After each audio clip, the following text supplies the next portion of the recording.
In the early years of the 20th century, as the world rushed toward modernity and reason, one man dared to look in the opposite direction, inward. His name was Carl Gustav Jung, a Swiss psychiatrist, philosopher, and visionary explorer of the human soul. While most scientists of his time were obsessed with what could be seen, measured, or touched, Jung turned toward the unseen, the dreams, myths, symbols, and whispers of the unconscious mind. He believed that within each of us there lies a vast, unexplored world, one that holds both our deepest fears and our greatest potential. To understand Jung's psychology is to take a journey into that hidden world, to discover what it truly means to know yourself.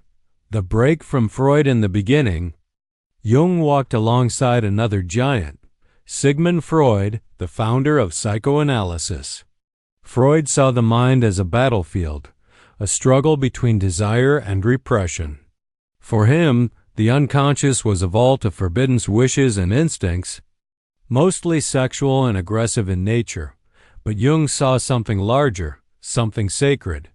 He respected Freud, but he also sensed that the unconscious wasn't merely a garbage bin of repressed thoughts. It was a living universe, a realm of meaning, symbols, and patterns that connect every human being across time. For Jung, the human psyche wasn't just personal. It was universal. Their friendship, once filled with admiration, began to crack. Freud wanted loyalty. Jung wanted truth. And truth demanded that he go his own way, even if it meant descending into madness. In 1913, Jung broke from Freud. He was 40 years old, respected, successful, and suddenly utterly alone. The descent begins shortly after the break. Jung began to experience visions, waves of vivid, almost terrifying images that came to him uninvited. He saw the world drowning in blood, a vision that came years before the outbreak of World War I. He saw oceans of fire, ancient gods rising from the depths, and serpents circling the earth. At first, he thought he was losing his mind, but then he made a decision that would define the rest of his life. He chose to face the visions, not as delusions, but as messages from the unconscious. He began what he called his confrontation with the unconscious. Every day after work, Jung would sit alone in his study, close his eyes, and let the images rise. He would draw them, write them, and record conversations with mysterious inner figures, a wise old man, a child, a serpent, a goddess. He entered a world that was both terrifying and divine. This journey became the foundation of his later masterpiece, The Red Book, a massive, illuminated manuscript filled with paintings, dialogues, and dreams. In it, Jung charted the map of a new world, the world of the soul, the layers of the mind. To understand Jung's psychology, you must first understand his model of the psyche. He believed the human mind had 3 layers. The conscious mind, the part we live in every day, made up of our thoughts, perceptions, and ego. The personal unconscious, a reservoir of forgotten memories, suppressed emotions, and hidden desires unique to each person. The collective unconscious, the deepest layer shared by all humanity. It contains ancient patterns called archetypes, universal images that shape our thoughts, dreams, and myths. These archetypes, the mother, the hero, the shadow, the wise old man, the trickster, are not invented by culture. They are born from the structure of the human soul itself. When you dream of being chased, when you see light and darkness battling inside you, when you feel drawn to myths or symbols, Jung would say, it is the collective unconscious speaking through you. He called these images primordial patterns of the psyche. The ego and the shadow. At the center of Jung's psychology stands the ego, the I, the conscious identity that says, this is me. But Jung warned that the ego is not the whole self, only a small island floating on a deep ocean of the unconscious, and beneath that island lies the shadow. The shadow holds everything we refuse to acknowledge, our fears, impulses, shame, anger, desires, even our hidden talents. It is the side of ourselves we deny, yet it influences us in every decision we make. Jung said, "Everyone carries a shadow, and the less it is embodied in the conscious life, the blacker and denser it is. When we deny the shadow, it controls us from the dark. When we face it, it becomes a source of power and wisdom." For Jung, self-knowledge was impossible without meeting the shadow. To know yourself is not to cling to the light, but to embrace both light and darkness, to realize that you are both. Dreams. The language of the soul. Jung believed dreams were not random. They were messages from the unconscious coded, communications from the deeper self. While Freud interpreted dreams as wish fulfillments, Jung saw them as symbolic stories crafted by the psyche to restore balance and guidance. He often told his patients, "The dream is the small hidden door in the deepest and most intimate sanctum of the soul." Jung would sit with dreamers and ask, "What is this dream trying to tell you? What part of yourself is speaking through it?" For Jung, to interpret a dream was not to decode it logically, but to engage in dialogue with the unconscious, to let the symbols reveal their meaning through intuition and reflection. Dreams, in his view, were not nonsense, they were the poetry of the inner world. Symbols and archetypes in daily life. Jung noticed that the same symbols appear everywhere, in ancient myths, in religion, in art, and in the dreams of modern people. A hero slays a dragon. A virgin gives birth to a divine child. A man descends into darkness and rises reborn. These are not coincidences, they are expressions of archetypes. He realized that humanity shares a universal psychic heritage, a spiritual DNA that repeats itself through ages and cultures. When you feel inspired by a movie hero or touched by a story of redemption, it's because an archetype inside you is awakening. It's your inner hero recognizing itself in the story. That's why myths matter, not as old fairy tales, but as mirrors of our own inner journey.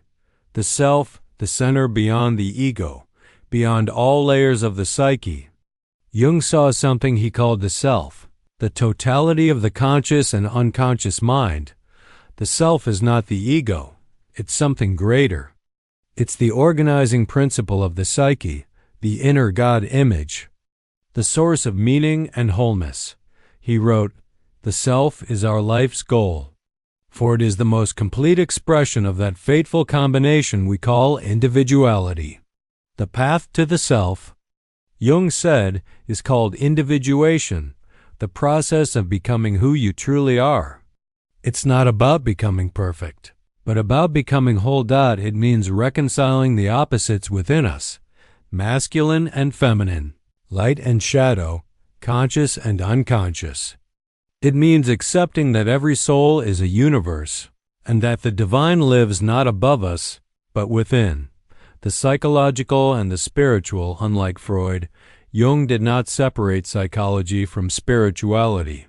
He believed that the psyche is inherently religious, not in the sense of dogma, but in its natural movement toward meaning and connection.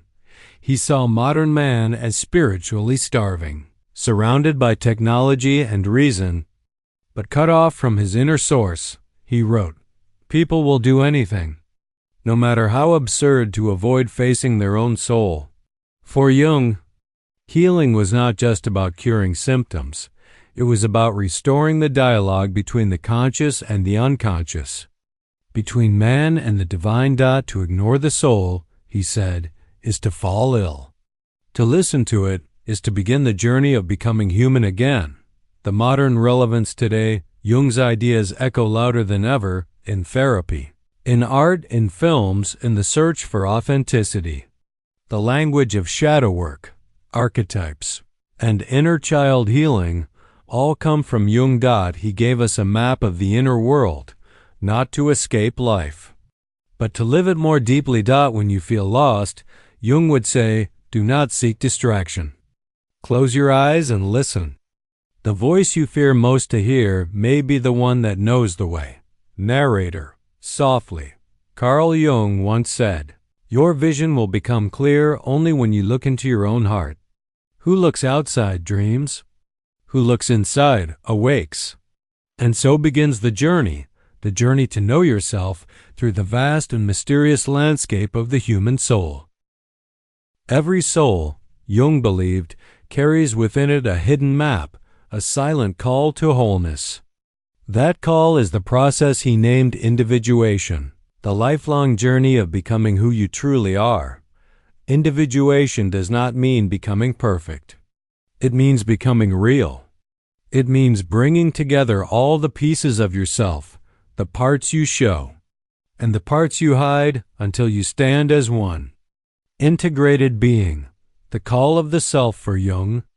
The self, that inner totality, is always guiding us, often through strange and painful experiences.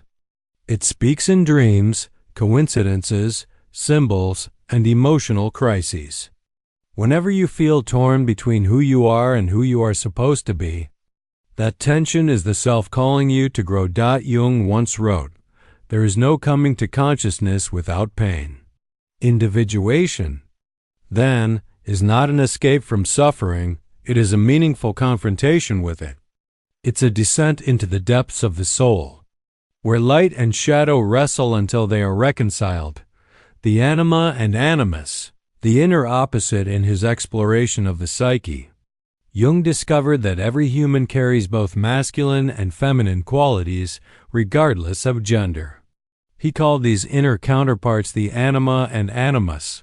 For a man, the anima represents his inner feminine, the world of feeling, sensitivity, intuition, and imagination. For a woman, the animus is her inner masculine logic, power, direction, and reason. Jung noticed that many of our relationships, especially romantic ones, are shaped by these inner figures. When we fall in love, we often project our anima or animus onto another person.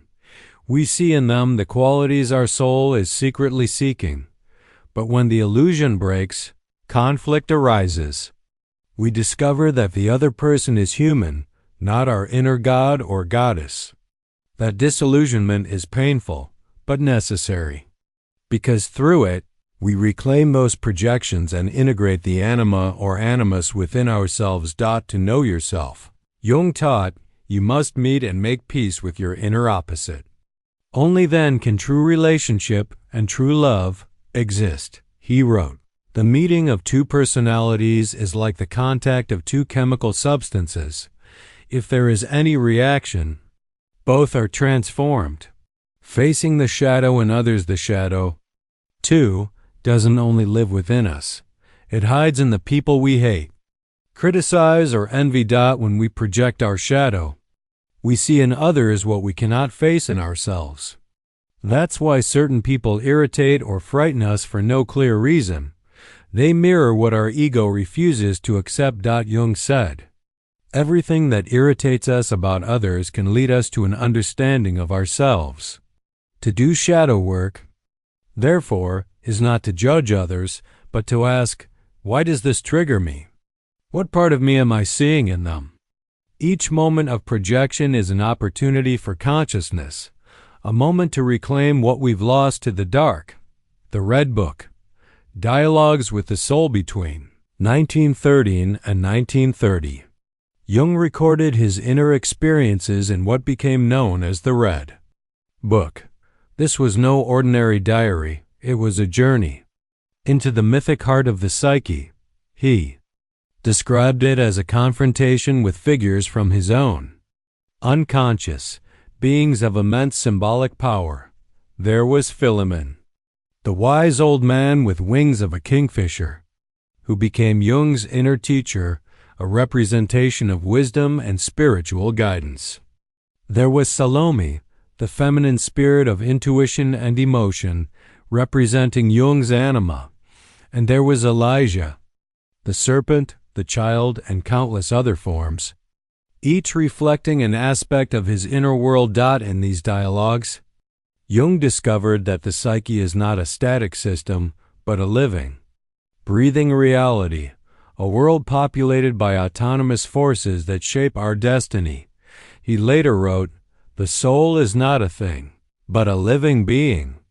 It has its own life which we do not control." The Red Book was Jung's private gospel, his record of spiritual rebirth. He never published it in his lifetime because he feared the world would call him mad. Yet it was in those pages that he found the foundation of all his later work, synchronicity. When the inner and outer worlds meet as Jung explored the unconscious, he began noticing a strange phenomenon, meaningful coincidences that could not be explained by chance. He called this synchronicity, the mysterious connection between the inner world of the psyche and the outer world of events. One of his patients, for example, told him about a dream in which she was given a golden scarab, a symbol of rebirth in ancient Egypt. As she spoke, Jung heard a gentle tapping at the window. He turned to see a large scarab-like beetle flying outside in a region where such insects were extremely rare. He caught it, brought it to her, and said, "Here is your scarab." The moment stunned her. It broke through her rigid rationalism and opened her to the living mystery of the psyche. For Jung, this was not coincidence, it was meaning made visible. He believed that when the conscious and unconscious align, reality itself responds. Synchronicity, he said, is the whisper of the self, a sign that you are on the right path. In his words, synchronicity is an ever-present reality for those who have eyes to see. Science, soul, and the modern mind. Jung knew that his ideas would challenge the scientific mind of the 20th century. He was a doctor, trained in observation and evidence, yet he dared to speak of myth, spirit, and meaning. He did not reject science, he expanded it. He believed psychology could not ignore the symbolic and spiritual dimensions of human life. To treat the soul as mere chemistry, he said, was to misunderstand what it means to be alive. Science is not a substitute for myth, he wrote. It is the destruction of myth and with it of meaning. In Jung's view, modern humanity was suffering from a spiritual illness, an alienation from the self. We built machines, cities, and empires, but we lost the inner connection that gives them purpose. He saw the rise of mass movements, fanaticism, and ideologies as symptoms of this disconnection, people seeking meaning outside because they no longer found it within. That's why he said the greatest danger to mankind was not weapons, but psychic infection, when the collective shadow takes over entire nations. Dreams, symbols, and the language of transformation to reconnect with the soul. Jung taught that we must learn the language of symbols, the language of the unconscious. He would tell his patients to paint their dreams, to write dialogues with their inner figures, to listen to the voices within without judgment. He called this process active imagination, a bridge between the conscious mind and the unconscious. Through it, one could communicate directly with the archetypal forces that shape life. In this way, art, writing, and imagination were not just hobbies, they were spiritual disciplines. Pathways to transformation. Jung wrote, "Until you make the unconscious conscious, it will direct your life and you will call it fate." To make the unconscious conscious, that is the heart of Jungian psychology. It means waking up to the patterns, projections, and symbols that secretly govern our choices. It means turning inward to find the source of meaning, rather than chasing it outside. The role of religion and myth. Jung studied the sacred texts of many traditions, Christianity, Buddhism, alchemy, and mythology, not as dogmas, but as symbolic expressions of the human psyche. He saw the figure of Christ, for example, as an archetype of the self, the divine image of wholeness within man. He compared alchemy's quest for the philosopher's stone to the psychological process of individuation, the transformation of base matter, the unconscious, into gold, the conscious self. For Jung, all religions were mirrors of the same inner truth, that the human soul seeks union with its own center, its own divine source. He wrote, "The gods have become diseases. When they cease to be recognized, they do not vanish, they become our neuroses. To heal, then, we must rediscover the gods within, not as external idols, but as living forces of the soul." The wounded healer, through his own descent into the unconscious, Jung discovered a profound truth, that every healer is also wounded, and every wound can become a source of healing. He called this the wounded healer archetype, the idea that true wisdom and compassion arise only from suffering that has been transformed. Jung's own years of inner turmoil, his visions, his loneliness, his struggle between reason and mystery became the wellspring of his insight. He did not hide from his darkness. He entered it and came back with light. "Only the wounded physician heals," he wrote. "This is the paradox of individuation, that what breaks you also makes you whole." The integration of opposites for Jung, wholeness was not about purity, but integration. It meant holding the opposites together, reason and faith, science and myth, masculine and feminine, light and dark. He said, "The greatest and most important problems of life are all fundamentally insoluble. They can never be solved, but only outgrown.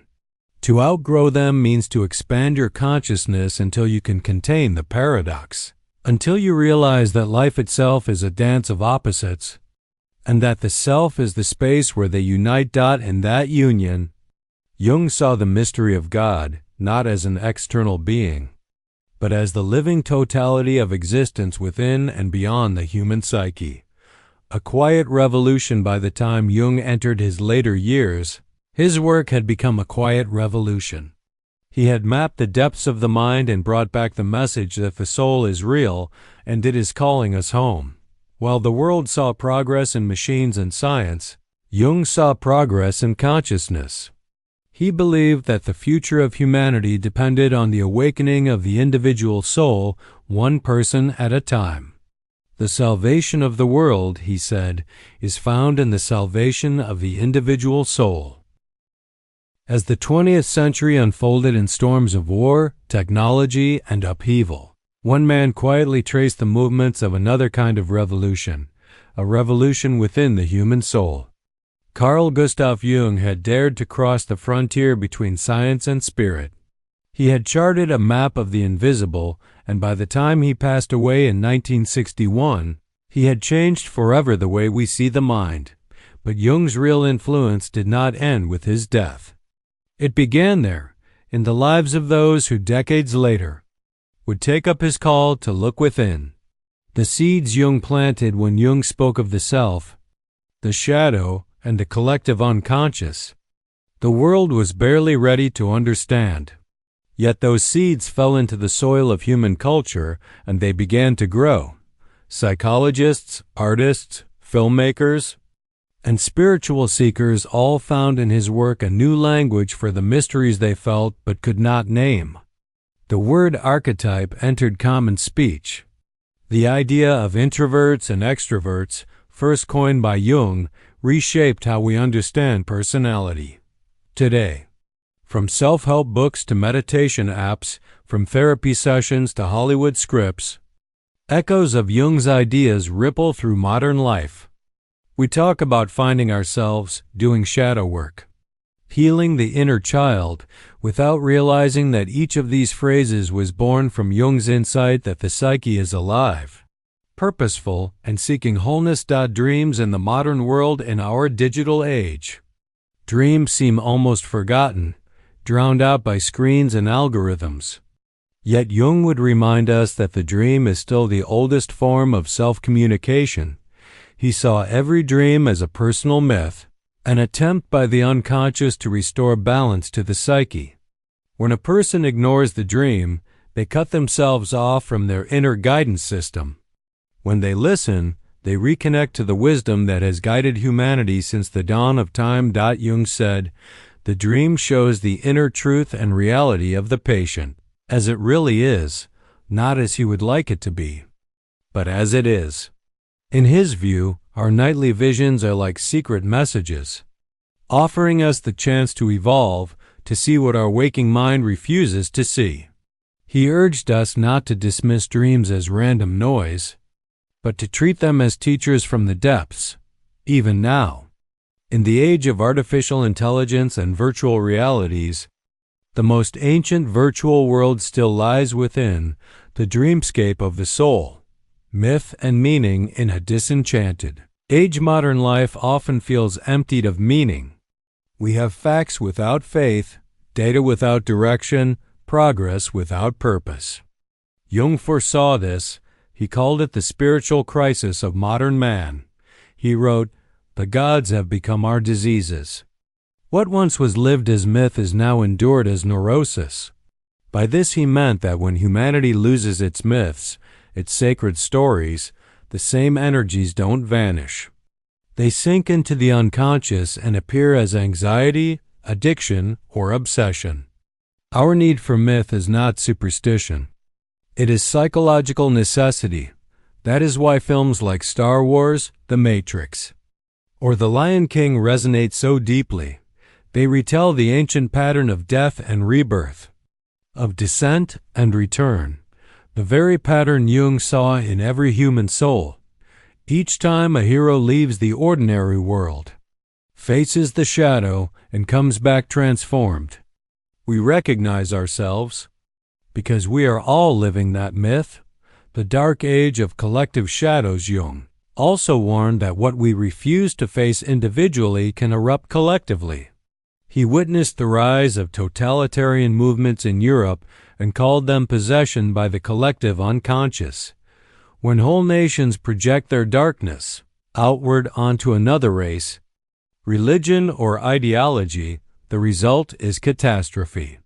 For Jung, the horrors of the 20th century were not only political but psychological, humanity's shadow taking physical form. He wrote, "The world hangs by a thin thread, and that thread is the human psyche." His words echo today in times of polarization, media manipulation, and identity crises. Jung would tell us that peace cannot be imposed from above. It begins in the transformation of individual consciousness. Every person who confronts their shadow weakens the hold of the collective darkness. Healing the world begins with healing the self, the art of becoming whole. In Jung's final years, he often walked along the shores of Lake Zurich, building stone towers with his hands. He called them his confession in stone. They were symbols of wholeness, a visible image of the inner process he had spent his life describing. Visitors would find him there, carving ancient symbols into the rock. When asked why, he replied quietly, "It is to remind me that I am not who I think I am." To Jung, wholeness was not an achievement. It was a relationship, a dialogue between the ego and the self that continues as long as we live. He compared it to the orbit of planets around the sun, sometimes closer, sometimes farther, but always drawn by an invisible gravity toward the center. That center is the self, and the journey toward it never truly ends. Jung and the future of consciousness. If Jung were alive today, he might marvel at our technology, but he would ask the same question he asked a century ago: can all this progress help us know ourselves better? Or will it only distract us further from the soul? He might see social media as a hall of mirrors, a place where the ego multiplies but the self remains hidden. He would see artificial intelligence as both a tool of expansion and a reflection of our collective mind, the externalization of the archetype of creation itself. And he would likely say, technology will never replace the inner journey. You can digitize the world, but you cannot digitize the soul. The next step in human evolution, Jung believed, would not be technological but psychological, the expansion of consciousness, the awakening of the inner world. Only when enough individuals undertake that inner work will humanity move forward as a whole. The voice of the soul throughout his writings, Jung insisted that the psyche is autonomous. It has a will and intelligence of its own. He urged us to listen to it, to the subtle emotions, images, and intuitions that arise from within. He described the soul as both guide and mystery. It does not always tell us what we want to hear, but it always leads us toward what we need to become. He said, "In each of us there is another whom we do not know. He speaks to us in dreams and tells us how differently he sees us from the way we see ourselves." That inner voice, that unknown one within, is what Jung wanted us to meet. Because to know yourself is not to label yourself, but to encounter the stranger who lives inside you. The alchemy of transformation. Jung was fascinated by alchemy, the ancient art of turning lead into gold. But for him, this was never about physical metal. It was a metaphor for the transformation of the soul. The alchemist spoke of solve et coagula, dissolve and recombine. Jung saw this as the psychological process of breaking down the ego's illusions and recombining them into a higher unity. He wrote, "The gold the alchemist sought is the consciousness born of the union of opposites. Each trial in life, each heartbreak, each crisis is a stage of this inner alchemy. Suffering is the fire that purifies the raw material of the soul. Through it, we become something new, not perfect, but conscious." Jung and death. In his last years, Jung often spoke of death with calm acceptance. He did not see it as an end, but as a transformation, a return of consciousness to the larger pattern from which it came. He once described a vision he had during a near-death experience. He saw the earth from space, wrapped in blue light, and felt himself surrounded by eternal peace. He said it was the most glorious thing he had ever experienced, but he knew he still had work to finish. So he returned. That vision, he said, taught him that the psyche extends far beyond the limits of time and space. Life and death are merely two sides of the same eternal process of becoming. Our life is the short episode between two great mysteries, he wrote. We come from the unknown and we return to it. Why Jung still matters more than 60 years after his passing. Jung's voice continues to speak wherever people search for depth and meaning. Therapists draw on his methods. Artists draw from his symbols. Seekers follow his map of individuation. But Jung's greatest gift is not a theory. It is an attitude, the courage to look inward. He taught that every human being is a frontier between light and shadow, reason and mystery. And that true knowledge comes not from escaping contradiction, but from holding it with consciousness. In an age of noise, Jung reminds us to listen. In an age of distraction, he reminds us to dream. In an age of separation, he reminds us that the soul is one. The deepest way to know yourself, Jung would say, is to walk the path of paradox. It is to face your fear and discover it hides your power. It is to meet your darkness and find it contains your light. It is to stop running from the unknown and to realize you are part of it. The journey inward is not for the faint-hearted. It will dismantle everything false, every mask you wear. But what remains when the masks fall is the living truth of who you are. The privilege of a lifetime, Jung said, is to become who you truly are. That is the essence of his psychology. Not a theory to be memorized, but a journey to be lived. Narrator, closing tone. Slow and resonant. Carl Jung left us no final answers, only a direction. He pointed toward the depths, toward the unknown within. And there, in the silence beneath thought and belief, he found the one thing that unites us all, The mystery of consciousness itself. To walk that path is to return home, to the source of meaning, to the center of the soul, to the deepest way. To know yourself